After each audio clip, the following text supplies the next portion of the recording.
Welcome to Story Tales. Please like this video and subscribe to Story Tales. I hope you enjoy the story. Let's begin. Bruce Maddox adjusted his black tie and surveyed the dining room one final time. 10 years of marriage deserved proper recognition, even if the foundation had cracked beyond repair. The mahogany table gleamed under candlelight. Expensive wine breathed in crystal decanters, and Nancy's laughter drifted from the kitchen where she performed her favorite role, the perfect wife. "Bruce, darling, could you help me with the appetizers?" Nancy's voice carried that musical quality that once charmed him. Now it grated like fingernails on glass. He entered the kitchen and found her arranging shrimp on silver platters. At 36, Nancy still turned heads. Auburn hair fell in careful waves past her shoulders, and her emerald dress hugged curves that drew attention wherever she went. But Bruce saw past the surface now. He noticed how her smile never reached her eyes when she looked at him. "The Hendersons will arrive first," Nancy said, not looking up. "Then the Kowalskis and your sister. Gloria doesn't like crowds. Gloria doesn't like me." Nancy's tone sharpened. "She never has." Bruce said nothing. His older sister possessed an attorney's instinct for reading people, and she read Nancy like an open book written in poison ink. The doorbell rang at 7 sharp. Bruce opened it to find Jim and Patricia Henderson, their neighbors from 2 houses down. Jim worked in insurance and talked too much. Patricia collected gossip like vintage wine. 10 years. Patricia squealed, thrusting a wrapped gift into Bruce's hands. "You two are such an inspiration. In this day and age, finding someone who truly knows you is rare." If only she knew how right she was. The Kowalskis arrived minutes later. Mike ran a construction company, and his wife, Ellen, taught 3rd grade. Solid people who believed marriage meant something. Bruce respected them, which made tonight's performance more distasteful. Gloria walked in last, as always. At 45, she carried herself with the confidence of someone who fought battles in courtrooms and won. Her dark hair was pulled back severely, and her gray suit suggested she'd come straight from the office. "Happy anniversary," she said, kissing Bruce's cheek. Her eyes searched his face. Gloria knew him better than anyone. "Thank you for coming. Wouldn't miss it." She handed him a bottle of expensive bourbon, for when you need something stronger than wine. Nancy appeared at Bruce's shoulder, sliding her arm through his. "Gloria, so glad you made it. I was worried the office might keep you." "The office always keeps me, but family comes first." The word family hung in the air with unspoken weight. Gloria's gaze moved between Bruce and Nancy like a judge evaluating evidence. They gathered around the table as Nancy served her famous seafood risotto. Conversations flowed easily at first. Jim told stories about insurance fraud that made Patricia roll her eyes. Mike described his latest construction project. Ellen shared amusing tales from her classroom, but Nancy couldn't help herself. "Bruce has been working so late lately," she said, refilling wine glasses. "Sometimes I wonder if he remembers he has a wife." Bruce continued eating, his expression unchanged. He learned long ago that reacting only encouraged her. "Nancy's been busy too," he said calmly. "All those yoga classes. Very dedicated to her health." Patricia perked up. "Yoga? I've been thinking about starting. Where do you go?" Nancy's smile flickered for just a moment. "Oh, it's a small studio downtown. Very exclusive. Most people wouldn't be interested." "Try me," Patricia said. "I'm always up for something new." "Well, they have a waiting list." Nancy's voice trailed off. Gloria watched this exchange with interest. Bruce noticed his sister's attorney instincts kicking in.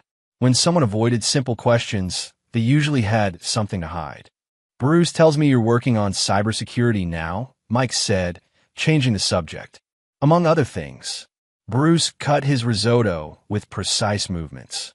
"Systems architecture, making sure networks stay secure.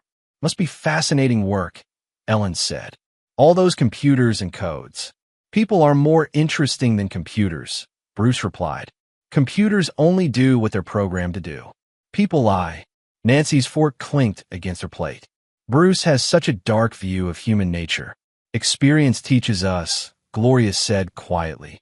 "Some of us learn from experience," Nancy said, her voice carrying an edge. Others just become bitter. The table fell silent. Jim cleared his throat awkwardly. Patricia suddenly found her wine very interesting. Bruce met Nancy's gaze across the table. Bitter assumes disappointment. I'm rarely disappointed anymore. Because you expect so little from people. Because I pay attention. Gloria set down her wine glass. Bruce has always been observant. Even as a child, he noticed things others missed. Like what? Nancy asked, her tone deceptively light. Like when people weren't being honest. The temperature in the room seemed to drop several degrees. Ellen quickly launched into a story about her students to fill the silence, but the damage was done. Nancy's mask had slipped just enough to reveal the contempt underneath. The evening limped toward its conclusion. Guests offered polite thanks and congratulations before escaping the tension that had settled over the house like fog. Gloria lingered, helping clear dishes while Nancy retreated to the kitchen. She's getting sloppy, Gloria said quietly, stacking plates. Sloppy how? The yoga excuse. The attitude.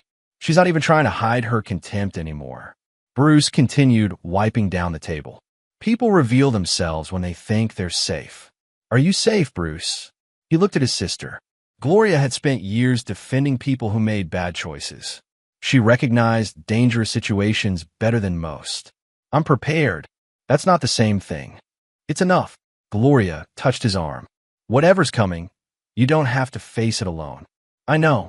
After Gloria left, Bruce found Nancy in the kitchen, aggressively scrubbing pots. Her earlier performance had exhausted her, and the real Nancy was bleeding through. Your sister hates me, she said without looking up. Gloria doesn't hate anyone. She just doesn't trust easily. She thinks I'm not good enough for you. Bruce dried a wine glass with careful precision. What do you think? Nancy's hands stilled in the soapy water. I think we've both changed. Have we? She turned to face him, and for a moment, Bruce saw a flicker of the woman he'd married. But it vanished quickly, replaced by the calculating stranger who shared his bed. People grow apart, she said. It happens. Yes, it does. That night, Bruce lay awake listening to Nancy's breathing beside him. She slept peacefully, without guilt or worry. He envied that ability to compartmentalize, to live with deception so easily. His phone buzzed with a text message. Everything okay tonight? G typed back, fine. Just tired. Call if you need anything. Bruce stared at the ceiling and wondered when his marriage had become a chess game where only one player knew they were playing point 3 nights later. Nancy announced another yoga session. It's restorative yoga tonight, she said, pulling on athletic where that cost more than most people's rent. Might run late. Don't wait up. Bruce nodded from his home office, eyes fixed on 3 monitors displaying code. Drive safely. She kissed his cheek, a gesture so routine it meant nothing. Her perfume lingered after she left, expensive and cloying, like artificial flowers. Bruce waited exactly 10 minutes before opening a different program on his computer. Modern cars came equipped with GPS tracking for emergencies. Nancy's sedan showed up as a blue dot moving through Louisville streets. But instead of heading downtown toward the fictional yoga studio, the dot moved east toward the industrial district. He switched to another screen and accessed the phone tracking app he'd installed months ago. Nancy's iPhone followed the same route as her car. No deviations, no attempts to hide her location. Arrogance or stupidity, Bruce couldn't decide which. The blue dot stopped at Riverside Gym, a converted warehouse that catered to serious bodybuilders and martial artists. Not exactly the type of place that offered restorative yoga to suburban housewives. Bruce closed his laptop and drove across town. Riverside Gym squatted between a tire shop and an abandoned restaurant like a concrete toad. Neon beer signs flickered in grimy windows, and motorcycles lined the parking lot. Bruce parked across the street and settled in to wait. At 9:47 p.m., Nancy emerged from the gym's side entrance. She wasn't alone. The man with her stood 6'2", with the kind of build that came from lifting heavy things for years. Dirty blonde hair, stubbled jaw, arms covered in tattoos that probably meant something to him. He wore jeans and a tank top despite the October chill. Bruce recognized him. Trent Voss, owner of Riverside Gym. Nancy had mentioned him exactly once, months ago, calling him that crude man who runs the gym near downtown. She'd wrinkled her nose in distaste when she said it. Now she was laughing at something he whispered in her ear. Trent opened the door of a lifted pickup truck and helped Nancy climb in. His hands lingered on her waist, and she didn't pull away. They drove to the far end of the parking lot, where the streetlights barely reached. Bruce watched the truck's windows fog up and felt nothing. No anger, no heartbreak, no surprise. Just cold confirmation of what he'd suspected for months. His phone rang. Gloria's name appeared on the screen. "Late night?" she asked. "Working. Where are you working that has motorcycles and neon beer signs?" Bruce turned in his seat and spotted Gloria's Honda parked 2 blocks away. She'd followed him, just as he'd followed Nancy. "Same place you are, apparently. Want some company? Probably better if you head home." "Probably, but I'm not going to." 5 minutes later, Gloria slid into his passenger seat. She wore jeans and a dark jacket, looking more like a private investigator than a public defender. "How long have you known?" she asked. "Suspected for 3 months. Confirmed tonight. The yoga classes, among other lies." They sat in comfortable silence, watching Trent's truck rock gently in the shadows. Gloria had always been the only person who understood Bruce's need to process information before reacting. She didn't push for emotions he didn't feel. "What's your plan?" she asked finally. "Still working on it. Need legal advice?" Eventually, the truck's dome light came on as Nancy climbed out. She smoothed her hair and adjusted her clothes while Trent watched with obvious satisfaction. They kissed once more before she walked to her car. "She's not even trying to be careful," Gloria observed. "People make mistakes when they think they're smarter than everyone else." Nancy's sedan pulled out of the parking lot and headed home. Trent followed in his truck, but turned east while Nancy went west. They'd planned their exit strategy, but not well enough.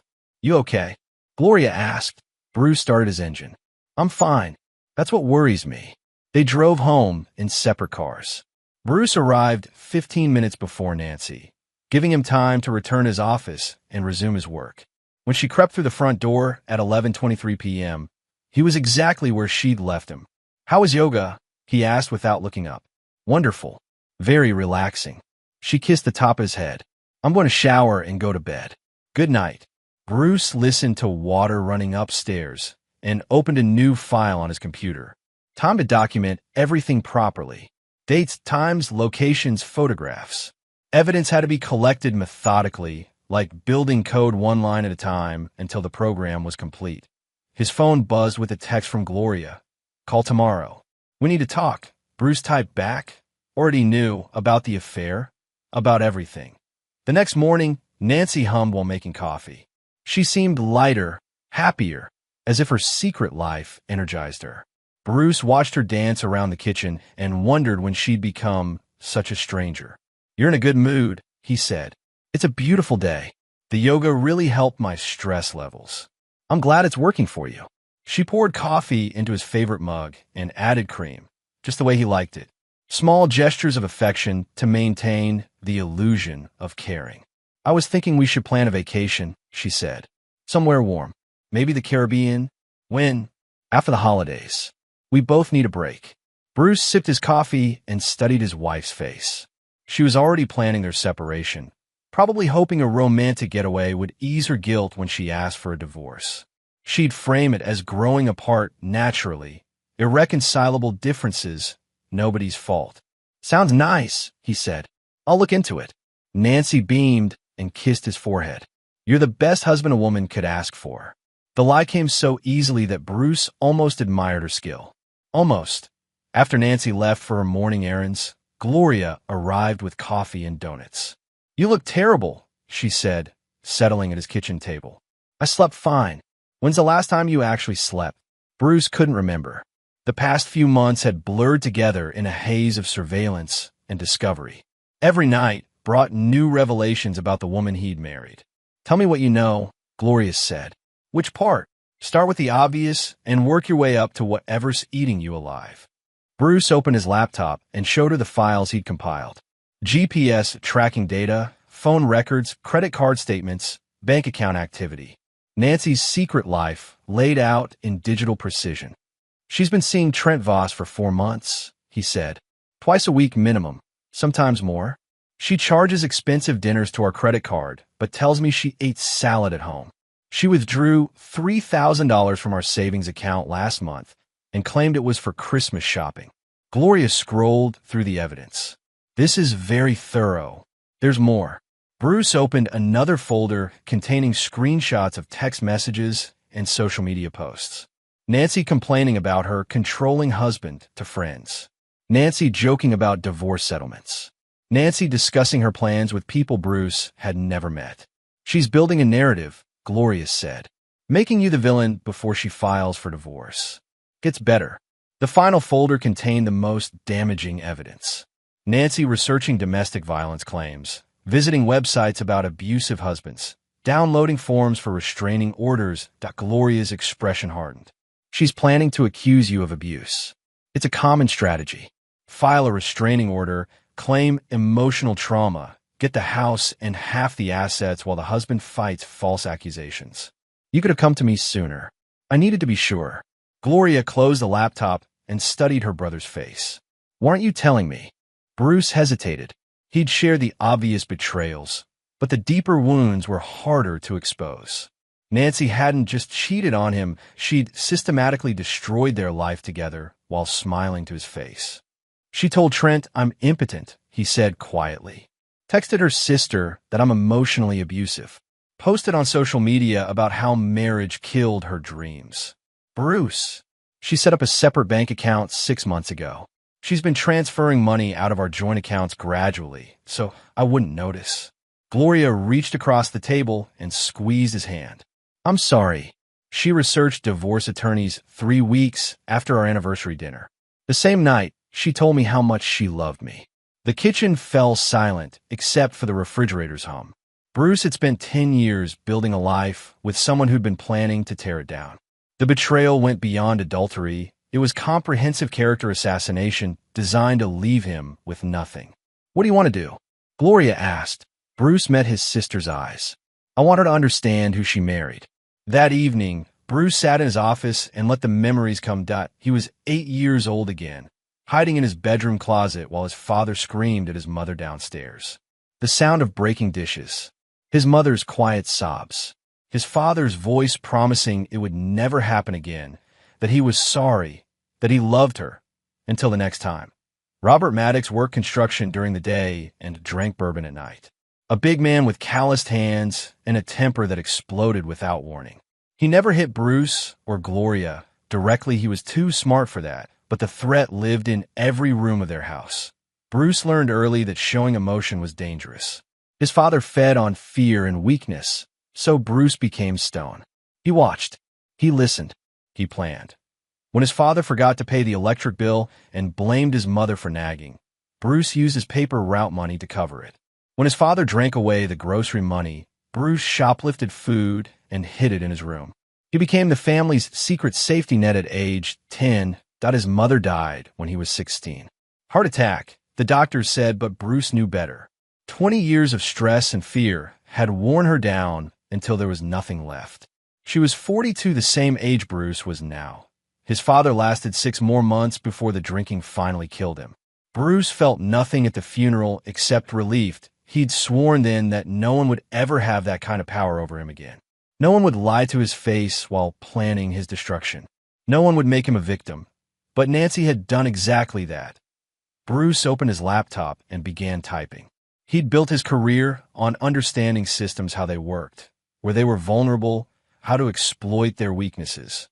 Every system had flaws if you knew where to look. Nancy thought she was playing chess, but she'd brought checkers to a war game.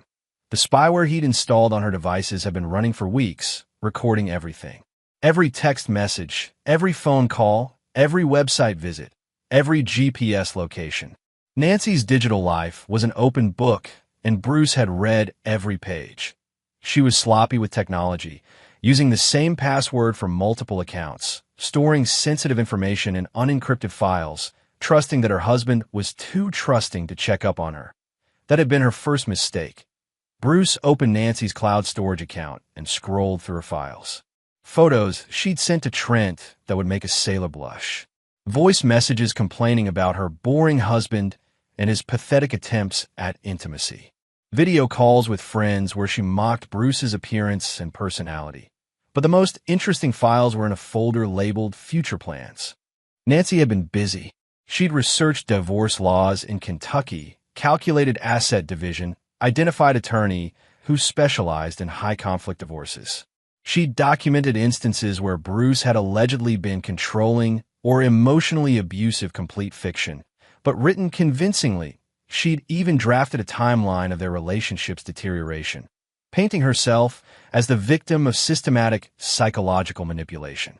According to Nancy's version of events, Bruce had isolated her from friends, monitored her activities, and threatened her when she tried to assert independence. That it was masterful fiction. Almost believable. Nancy had also researched Bruce's finances more thoroughly than he'd expected.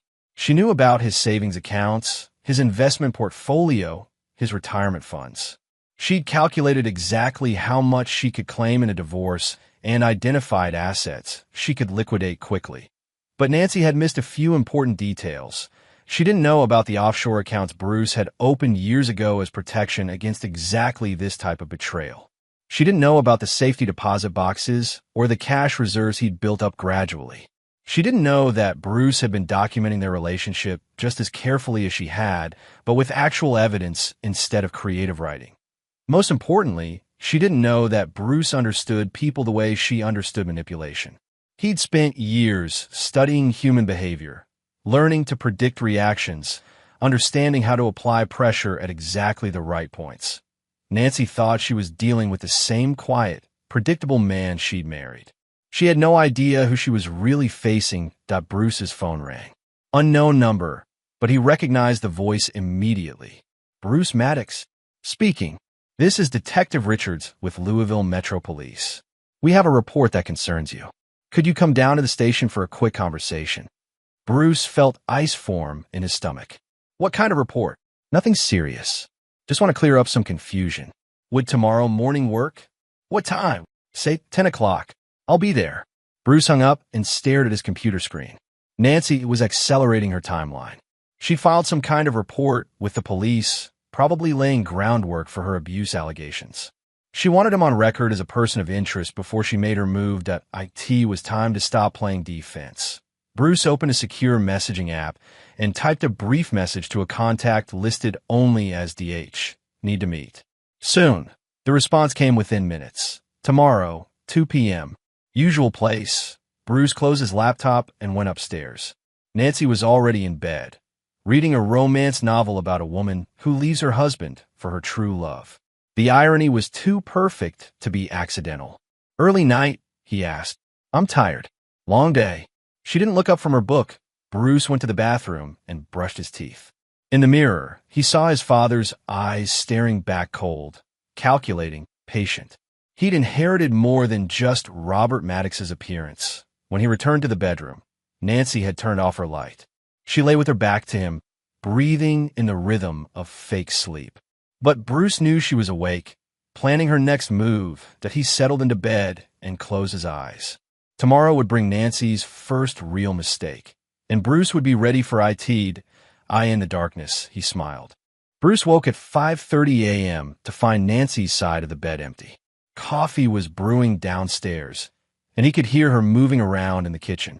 Early morning activity wasn't unusual for Nancy, but today felt different. He showered and dressed carefully, dark suit, conservative tie, leather shoes polished to perfection. If today went according to Nancy's plan, appearance would matter. Nancy was reading news on her tablet when he entered the kitchen. She wore a pale blue sweater that made her look innocent and vulnerable. Calculated choice. Sleep well? She asked without looking up. Fine. You? Like a baby. Bruce poured coffee and studied his wife's profile. She seemed nervous despite her casual tone. Her hands trembled slightly as she scrolled through articles she wasn't really reading. I have to run some errands this morning, he said. Oh, anything important? Just business. Nancy nodded and returned to her tablet. They ate breakfast in silence, two actors preparing for different plays. At 9:15, Bruce left for the police station. He arrived early and parked across the street. watching officers come and go from the building. Louisville Metro Police occupied a modern brick structure that tried to look welcoming but failed. Police stations always felt like what they were places where bad news lived at 8 exactly 10 a.m. Bruce walked through the front doors and approached the reception desk. Bruce Maddox to see Detective Richards. The desk sergeant made a phone call and directed Bruce to wait in a small room with plastic chairs and outdated magazines. He sat quietly and reviewed what Nancy might have told him. She was too smart to make specific accusations without proof, so she probably planted seeds of doubt. Expressed concern about her husband's behavior. Mentioned feeling afraid, but couldn't say exactly why. Created a paper trail without committing to anything actionable. Detective Richards appeared 15 minutes later, a tired-looking woman in her 40s with graying hair and intelligent eyes. "Mr. Maddox? Thanks for coming in. Just want to clear up some confusion." She led him to an interview room with a metal table and 2 chairs. A recording device sat in the center of the table like a small black judge. "Your wife came in yesterday," Richards said, settling across from him. "She seemed concerned about your relationship." "Concerned how?" "She said you've been acting differently lately. More controlling. Following her around. Going through her personal things." Bruce kept his expression neutral. "Did she file a complaint?" "Not exactly. She said she wasn't sure if your behavior constituted harassment, but she wanted to document her concerns in case things escalated." Clever. Nancy had established herself as a worried wife seeking guidance, not an accuser making false claims. If Bruce reacted angrily or defensively, it would support her narrative. "What did she tell you specifically?" he asked. Richards consulted her notes.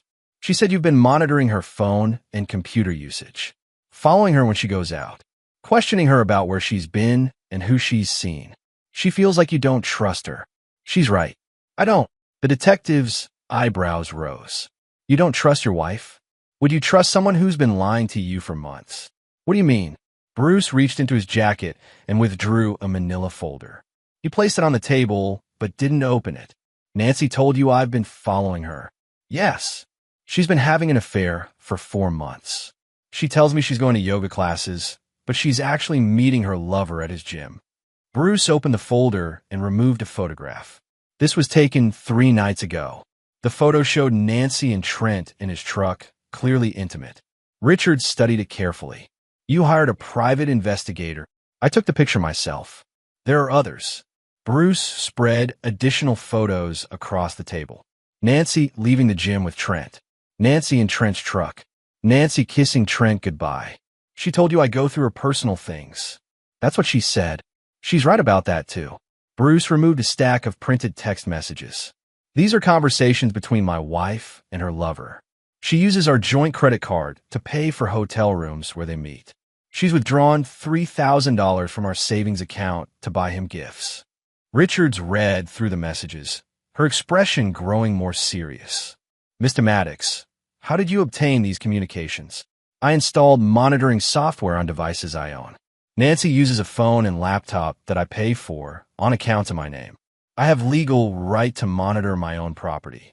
Why didn't you just confront your wife?" Bruce gathered the photos and documents back into the folder.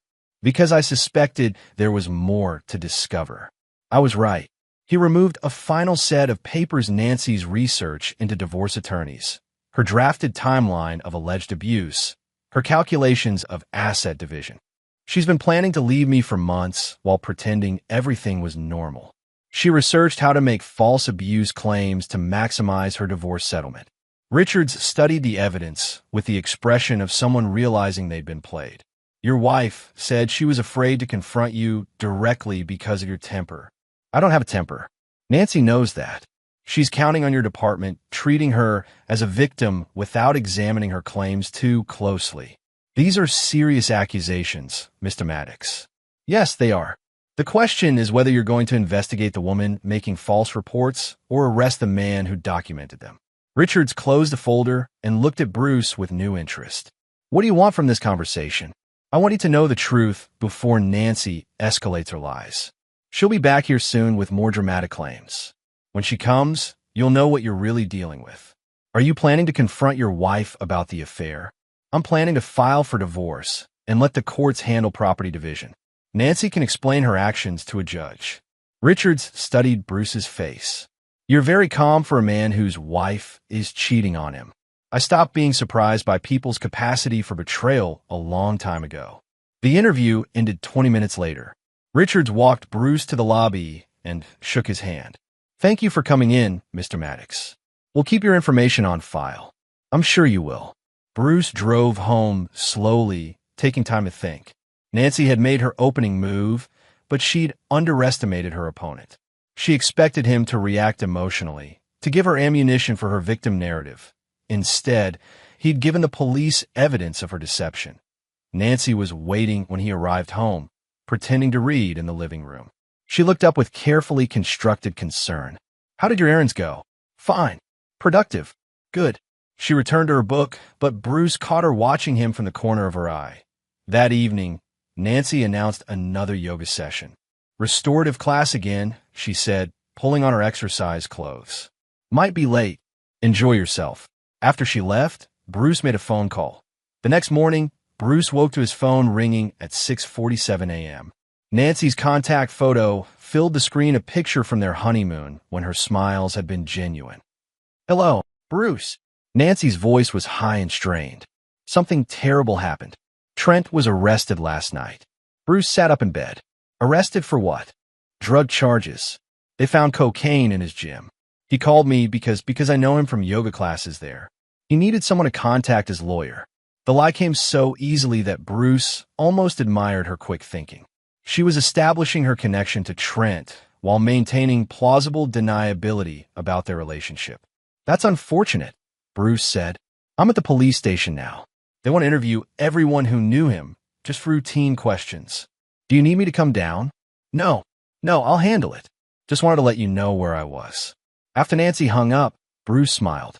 He'd made a single phone call the previous evening to a contact who owed him significant favors. Trent Voss had been under investigation for months, the kind of low-level drug dealing that district attorneys love to prosecute. All Bruce had done was provide an anonymous tip about when and where evidence might be found.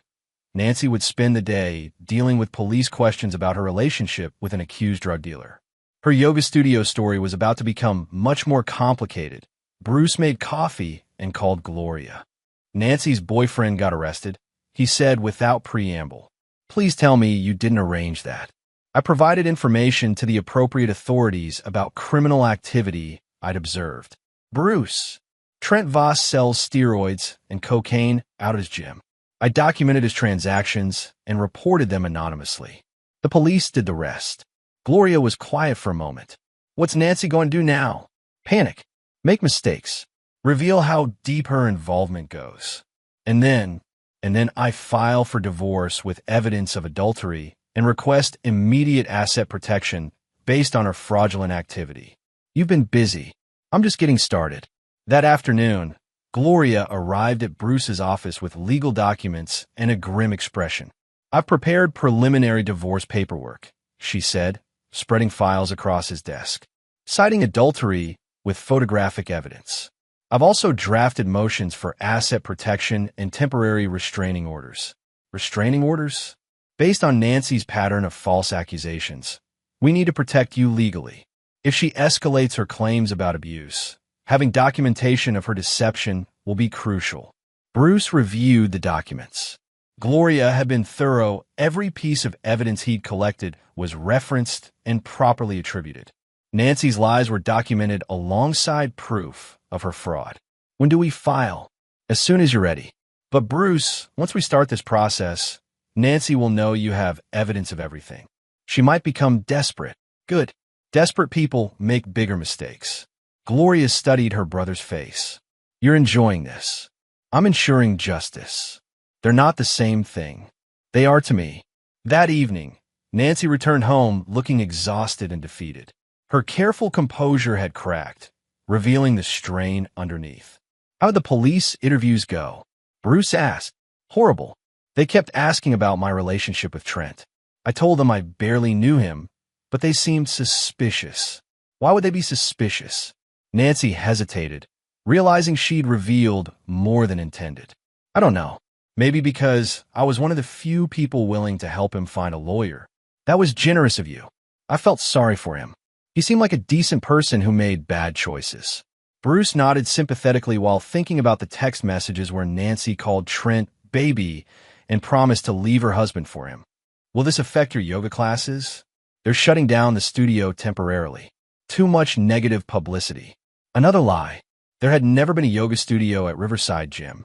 Nancy was improvising badly, creating fiction on the spot instead of maintaining her original story. That's unfortunate. Maybe you can find another place to practice. Maybe. Nancy retreated to the kitchen and poured herself a large glass of wine. Bruce watched her drink it quickly and pour another. Stress was eating at her, and alcohol was becoming her escape. His phone buzzed with a text from an unknown number. Package delivered as requested. Bruce deleted the message and went to his office.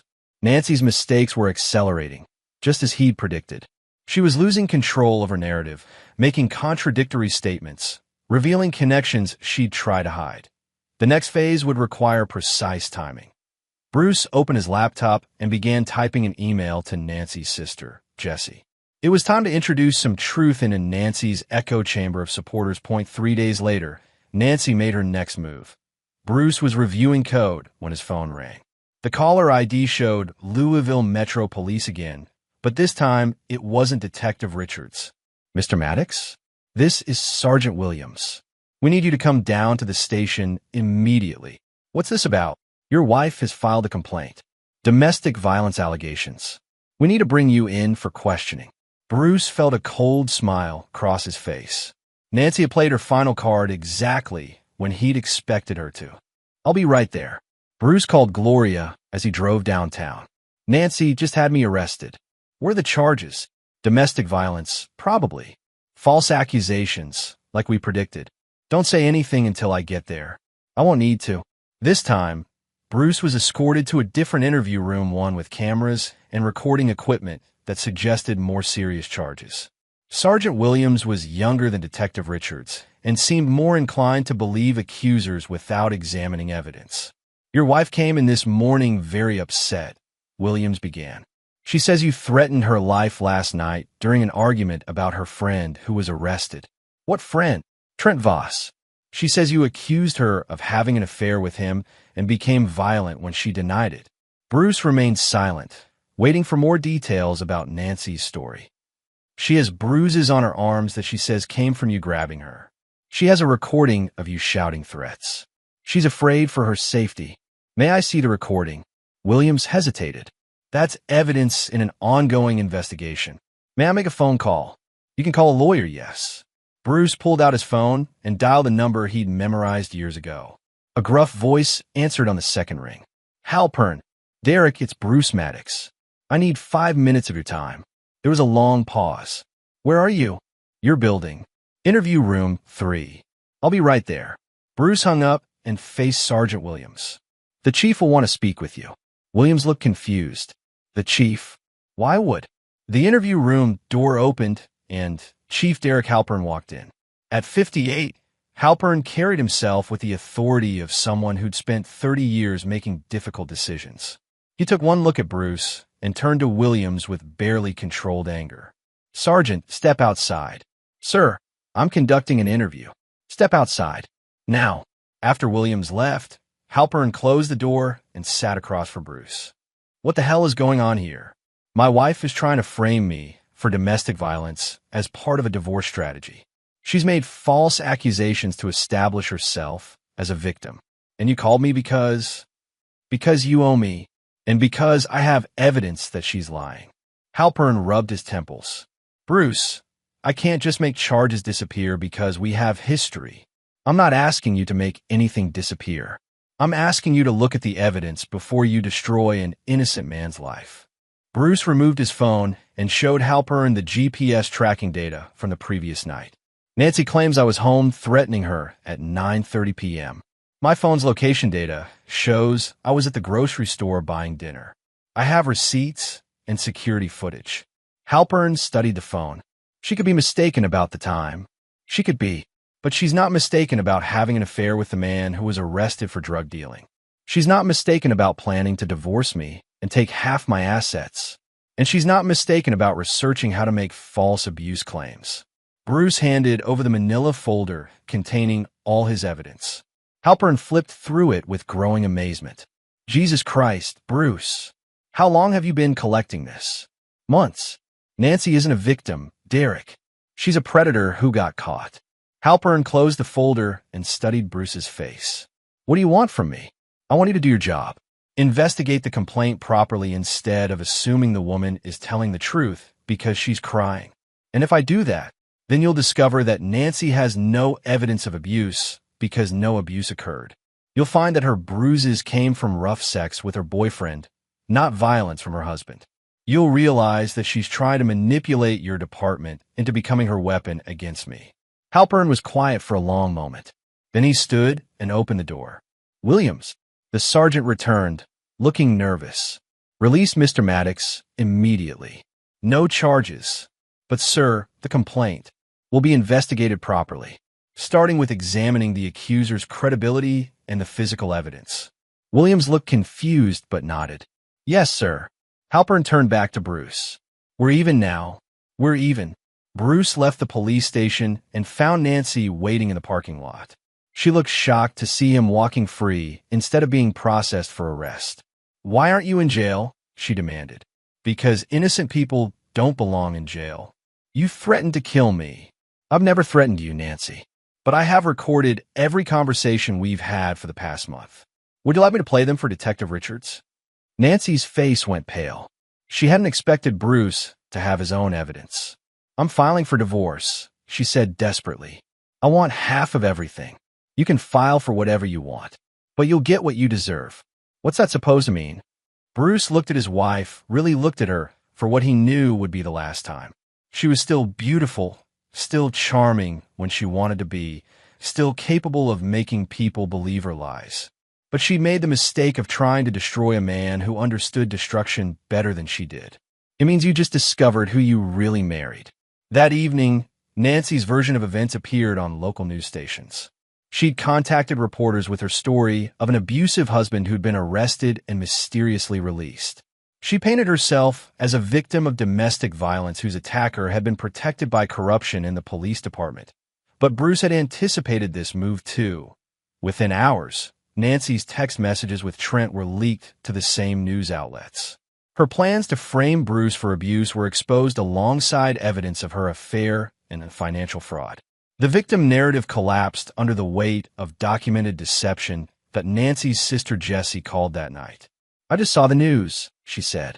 Please tell me those text messages are fake. They're real, Jessie.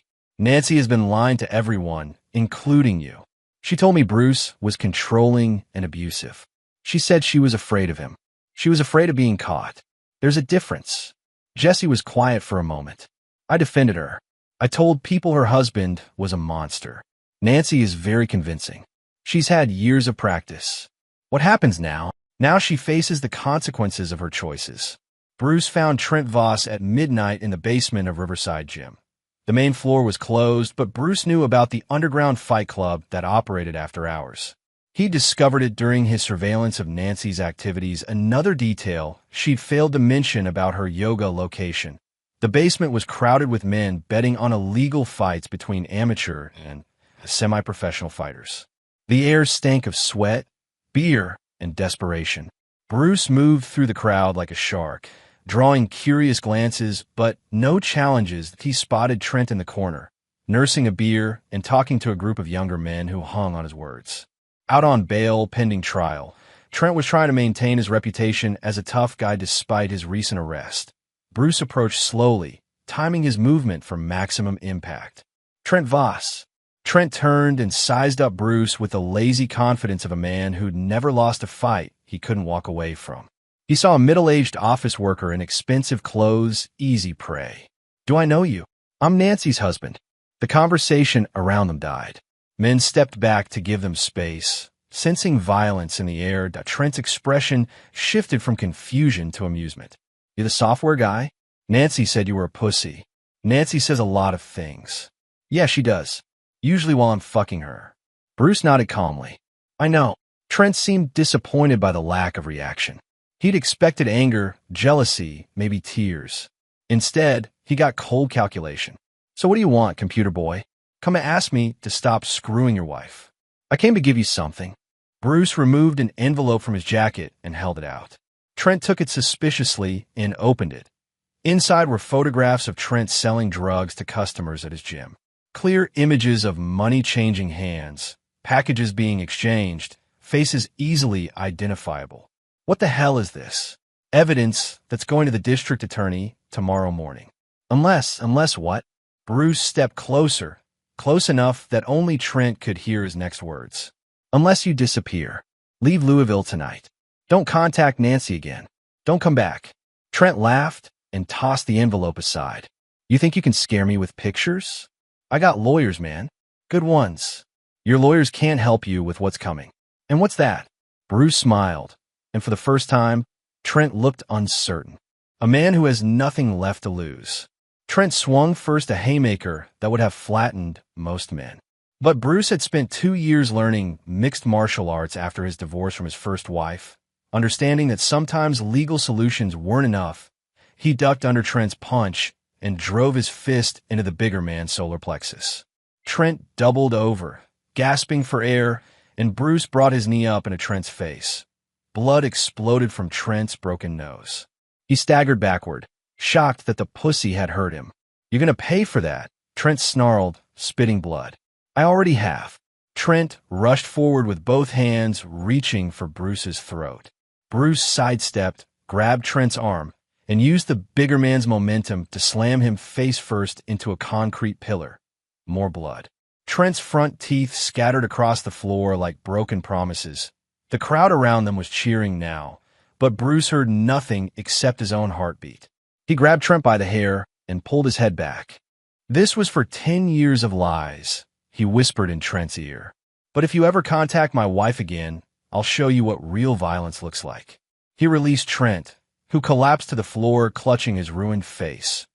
Bruce straightened his tie, collected the envelope of photographs, and walked through the crowd like nothing had happened. Men stepped aside to let him pass, recognizing a predator when they saw 1.BY morning. Cell phone video of the fight was spreading across social media. The caption read, "Cheater gets what he deserves." Trent's humiliation was complete and public. Nancy called Bruce at 6 a.m., hysterical. "What did you do to Trent?" "I had a conversation with him. He's in the hospital. His face is destroyed. He'll heal." "You're insane. I'm calling the police." "Good luck with that." Bruce hung up and poured himself coffee. The morning news was already covering the story, showing blurred footage of the fight alongside Nancy's text messages. Public opinion had shifted completely. She was no longer a victim, but a cheating wife whose lover had been taught a lesson by her betrayed husband. The narrative had changed, and Bruce had written the new script. Bruce filed for divorce on a Tuesday morning with Gloria by his side and a briefcase full of evidence that would end Nancy's dreams of easy money. The courthouse in downtown Louisville buzzed with routine legal business custody hearings, traffic violations, small claims disputes. But Bruce's filing was different. He was seeking not just dissolution of marriage, but criminal charges for fraud, perjury, and filing false police reports. "This is comprehensive," said Judge Patricia Morrison as she reviewed the preliminary motions. "Adultery, financial fraud, attempted extortion through false domestic violence claims. My client has been the victim of systematic deception designed to destroy his reputation and seize his assets," Gloria replied. "We're seeking full protection under Kentucky law." Nancy sat across the courtroom with her hastily hired attorney, a nervous young man named Peterson who'd taken the case without understanding its complexity. Nancy looked smaller than Bruce remembered, diminished by the weight of public exposure. Peterson stood up. "Your Honor, my client denies these allegations and maintains that she was the victim of domestic abuse by her husband." Judge Morrison reviewed the evidence Bruce had submitted. Photos of Nancy with Trent. Bank records showing fraudulent withdrawals. Text messages revealing her plans to frame Bruce. Police reports documenting her false accusations.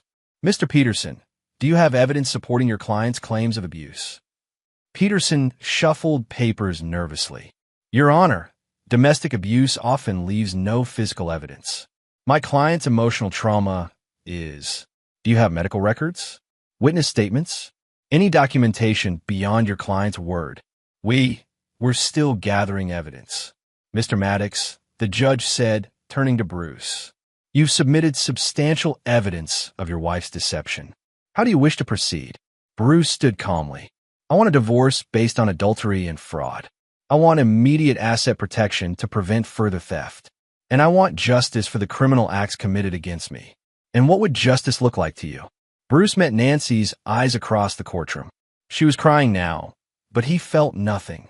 I want her to face the same consequences any other person would face for perjury, fraud, and filing false police reports. Judge Morrison granted temporary asset protection and scheduled a full hearing for the following month. As they left the courthouse, Nancy tried to approach Bruce. Please, she said, we can work this out privately. You don't have to destroy me. I'm not destroying you, Nancy. I'm revealing you. I made mistakes, but I don't deserve this. Gloria stepped between them. My client has no further communication with you outside legal channels. Nancy's attorney led her away, but she turned back once to look at Bruce. Whatever she saw on his face made her stumble. That afternoon, Bruce received a restraining order served by Deputy Sheriff. Nancy was claiming he'd threatened her at the courthouse, trying one last manipulation to gain legal advantage. Bruce called Gloria. Nancy filed a restraining order. Based on what? She says I threatened her after the hearing. Were there witnesses? About 50 people, including court officers. She's lying again. Good. This will backfire spectacularly. Gloria was right. When the restraining order hearing convened 2 days later, courthouse security footage showed Bruce walking away from Nancy without speaking. She'd fabricated the entire incident. Judge Morrison was not amused. Mrs. Maddox, this is your third false allegation against your husband. Are you aware that perjury is a felony in Kentucky? Nancy's new lawyer Peterson had quit after discovering she'd lied to him too, tried to explain away her client's credibility problems. Your Honor, my client is under tremendous stress. Your client is a serial liar who has wasted this court's time with repeated false accusations. The restraining order is denied. Furthermore, I'm referring this matter to the district attorney for criminal investigation. Nancy was served with criminal charges as she left the courthouse. Filing false police reports, perjury, attempted fraud. Each charge carried potential jail time. The local news covered the story extensively. Nancy's fall from sympathetic victim to convicted liar was complete and very public. The final divorce hearing took place on a cold morning in December. Bruce arrived early and sat in the front row with Gloria, watching Nancy enter with her third attorney, a tired-looking public defender who'd inherited a hopeless case. Nancy had aged visibly in the months since her world collapsed. Her designer clothes were gone, replaced by a cheap suit that didn't fit properly. Her hair was shorter and graying at the roots. She looked like what she'd become, a woman facing the consequences of her choices. All rise for the Honorable Judge Morrison. The proceedings began with a review of evidence that had now been examined by multiple attorneys, investigators, and expert witnesses. Nancy's pattern of deception was laid out in methodical detail. Mrs. Maddox, Judge Morrison said, "Do you wish to contest any of the evidence presented by your husband?" Nancy's attorney whispered urgently in her ear, but she shook her head. "No, Your Honor. Do you admit to having an extramarital affair with Trent Voss?" "Yes." "Do you admit to withdrawing money from joint accounts without your husband's knowledge for the purpose of funding this affair?" "Yes." "Do you admit to filing false police reports against your husband?" Nancy hesitated, looking around the courtroom as if searching for escape. "Yes." Judge Morrison reviewed the prenuptial agreement Bruce and Nancy had signed before their marriage. It included specific clauses about asset division in cases of adultery and criminal activity. Based on the evidence presented and the defendant's admissions, I award full marital assets to the plaintiff. Mrs. Maddox forfeited her rights to community property through documented fraud and adultery. Nancy's public defender stood up. "Your Honor, my client would be left with nothing. Your client chose to commit crimes against her husband while planning to steal his assets through false accusations. The prenuptial agreement is clear about consequences for such behavior. The judge's gavel fell with finality. Nancy Maddox would leave the marriage with exactly what she'd brought to it, nothing. But the criminal charges were still pending. 3 weeks later, Nancy pled guilty to filing false police reports and perjury. The plea agreement included probation, community service, and restitution to Bruce for legal costs. She was sentenced on a Thursday afternoon in a nearly empty courtroom. Bruce sat in the back, watching justice finally arrive. "Mrs. Maddox," Judge Morrison said, "you have systematically lied to police, to this court, and to everyone who tried to help you.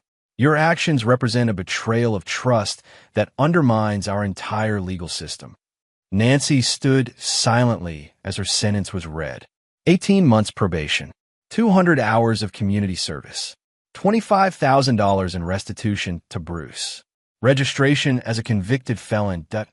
As Nancy was led away to begin processing, she turned one last time to look at Bruce. He met her gaze with the same cold expression he'd maintained throughout their marriage's destruction. But she'd finally seen the man she'd really married. It was just too late to matter. 6 months later, Bruce stood on the hill behind his new house, a modern cabin overlooking the Ohio River Valley. The city lights of Louisville twinkled in the distance like fallen stars. Gloria joined him on the deck, carrying 2 glasses of bourbon. "How's the book coming?" she asked. "Almost finished. The publisher thinks it'll do well." The man she didn't know. Catchy title. Bruce sipped his bourbon and watched the sun set over Kentucky. Nancy picked it out herself. She just didn't realize it. Any regrets? About what? Destroying her so completely. Bruce considered the question. Nancy was working as a waitress in a diner on the outskirts of town, living in a studio apartment above a laundromat. Her family had cut off contact after learning the truth about her lies. Her friends had abandoned her when her deception became public knowledge. She was exactly as alone as she'd planned to leave him. "She made her choices," he said finally. "I just made sure she lived with the consequences." Gloria's phone buzzed with a text message. She read it and smiled. "Jesse finished law school. She's starting with my firm next month." Nancy's sister, former sister. Jessie legally changed her name and cut all ties. She doesn't want to be associated with Nancy's reputation. Bruce nodded. Even Nancy's own family had recognized what she really was. His phone rang a call from a cybersecurity firm in Washington, D.C. "Mr. Maddox? This is David Shun from Falcon Dynamics. We've been following your case in the news, and we'd like to offer you a position as our chief security consultant." "What kind of position?" "6-figure salary, full benefits, equity stake. We need someone who understands how to protect against human threats as well as digital ones." Bruce looked out over the valley where he'd rebuilt his life from the ashes of Nancy's betrayal. "Thank you for the offer, but I'm not interested in relocating. Sir, this is a significant opportunity. I have everything I need right here." After hanging up, Bruce poured himself another bourbon and sat down in his favorite chair. The book manuscript lay on the table beside him. Nearly 300 pages of his story told with brutal honesty. The publisher had already received interest from Hollywood about film rights. Nancy's deception was so spectacular that producers saw entertainment value in her destruction. She'd finally achieved the fame she'd always craved. As a cautionary tale, Bruce's phone buzzed with a text from an unknown number. "Saw you on the news. You destroyed that bitch." "Good for you." He deleted the message without responding. Bruce didn't need validation from strangers. He'd achieved something more valuable than revenge. He'd achieved justice. A car pulled into his driveway. Through the window, Bruce watched a woman get out and walk toward his door. She was young, nervous, carrying a notebook and recording equipment. A reporter, probably, looking for an interview about his upcoming book. Bruce ignored the doorbell. He'd said everything he needed to say in 300 pages of precise, documented truth. Nancy's lies had been exposed, her crimes punished, her victims vindicated. The story was over as darkness settled over the valley. Bruce opened his laptop and began writing the final chapter of his memoir. He had one more truth to share, the most important lesson of all. People reveal who they really are when they think they're safe from consequences. Nancy thought she'd married a victim she could manipulate and discard. She never realized she'd married a man who understood that justice isn't about forgiveness. It's about accountability. She wanted to know the man she'd never known. By the end, she did. It just didn't save her. Outside, Louisville glittered in the distance. Somewhere in those lights, Nancy was finishing another shift at the diner, counting tips that barely covered her rent, living with the knowledge that her choices had led her exactly where she deserved to be. Bruce closed his laptop and poured one final glass of bourbon. Tomorrow he'd send a manuscript to his publisher and begin his next chapter, whatever that might be. For now, it was enough to sit in peace, surrounded by the life he'd built from the ruins of Nancy's betrayal. The man she'd never known had finally revealed himself, and he'd won.